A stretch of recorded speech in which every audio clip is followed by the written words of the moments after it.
This is the story of Desmond Doss, the man who went to war without a weapon and became a hero without taking a life. Doist, in the midst of World War II, when the world believed survival meant destroying the enemy, there was one soldier who carried no gun, touched no trigger, and yet walked into the deadliest battlefields, armed only with faith and a stretcher. His name, Desmond Thomas Doss, born February 7, 1919 in Lynchburg, Virginia. He grew up in a poor family, raised with deep Christian faith.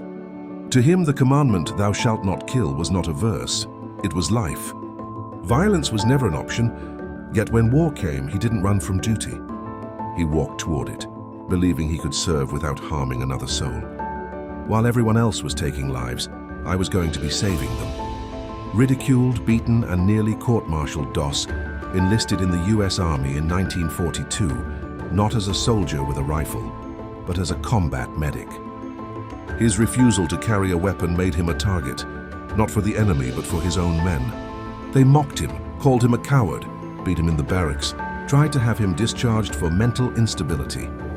But he stood firm, humble, and unbreakable. He said calmly, "I will not carry a gun.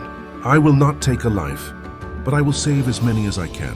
His commanders eventually allowed him to serve, though few believed he would survive. Okinawa, 1945. Hell on a Hill, the Battle of Okinawa, one of the bloodiest battles of WWII. A 400-foot cliff known as Hacksaw Ridge became a slaughterhouse of bullets, explosions, and screams. When his unit climbed the ridge, they were cut down by clouds of enemy fire. Bodies fell everywhere, survivors retreated. But one man stayed, alone under fire, with no weapon but faith. Desmond Doss crawled through dirt and blood, dragging wounded men one by one, lowering them down the cliff on ropes, even when his hands tore open and his body burned with exhaustion. Each time he saved one soldier, he whispered, "Lord, please help me get one more." By nightfall, he had rescued 75 men, alone.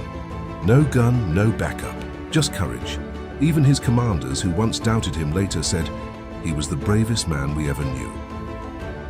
A hero without a weapon, Doss was wounded 4 times in the war. He never fired a bullet. He never took a life. In October 1945, he became the first conscientious objector in US history to receive the Medal of Honor, the nation's highest military award. President Harry Truman said, "I would rather have this medal than be president." Doss simply bowed his head, humble as ever.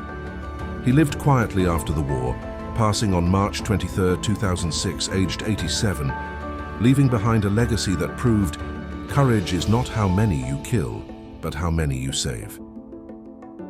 Moral of the story: heroism is not only found in battle, it is found in conviction, compassion, and sacrifice.